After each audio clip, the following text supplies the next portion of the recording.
এবার বাংলাদেশের তরুণ বিজ্ঞানীদের সাফল্যের খবর। পরিবেশ বান্ধব গাড়ির উদ্ভাবনী প্রতিযোগিতা সেল ইকো ম্যারাথনে অংশ নিতে যাচ্ছে বাংলাদেশের আহসানুল্লাহ বিজ্ঞান ও প্রযুক্তি বিশ্ববিদ্যালয়ের একটি দল। এজন্য প্রতিযোগিতার প্রাথমিক বাছাই পর্বে মনোনীত হয়েছে তারা। সম্পূর্ণ দেশীয় প্রযুক্তি খাটিয়ে তৈরি করা হয়েছে পরিবেশ বান্ধব জ্বালানি সাশ্রয়ী গাড়ি। আরো জানাচ্ছেন আরাফাত সিদ্দিকী। জ্বালানি সাশ্রয়ী বাহন উদ্ভাবনকে উৎসাহিত করতে বিশ্বজুড়ে ৩টি মহাদেশে অনুষ্ঠিত হয় এই প্রতিযোগিতা। প্রতি বছর অংশ নেয় ৫০টিরও বেশি দেশ। ২০১৫ সালে এশিয়া মহাদেশের কলেজ ও বিশ্ববিদ্যালয়গুলোর প্রতিযোগীদের নিয়ে ফিলিপাইনের রাজধানী ম্যানিলায় বসছে সেল ইকো ম্যারাথনের আসর। প্রথমবারের মতো বাংলাদেশেও অংশ নিতে যাচ্ছে আন্তর্জাতিক এই প্রতিযোগিতায়।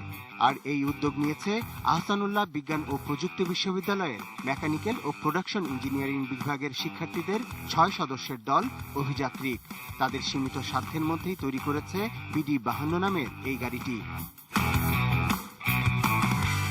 একটা সেডান কারে যখন 4 জন মানুষ বা 5 জন মানুষ যখন বসে, তো সেই সেডান কারগুলো হচ্ছে 12 থেকে 13 কিলোমিটার পর্যন্ত যাতায়াত করে। আমরা চাচ্ছি যে আমাদের গাড়িগুলো 1 লিটারে হচ্ছে আমাদের 100 কিলোমিটার পর্যন্ত যাতায়াত। সেটা হচ্ছে আমাদের প্রিলিমিনারি আমাদের ফোকাস। শিক্ষার্থীরা জানান BD-52 নামের এই গাড়িটি নিয়ে তারা বাছাই পর্বে অংশ নিলেও চূড়ান্ত পর্বে অংশ নেবে এর উন্নত সংস্করণ BD-71। আর এই কাজে শুরু থেকেই তাদের পাশে রয়েছেন বিশ্ববিদ্যালয়ের শিক্ষকরা। আমাদের দেশে তো এই ধরনের কাজ আসলে খুবই কম হয়।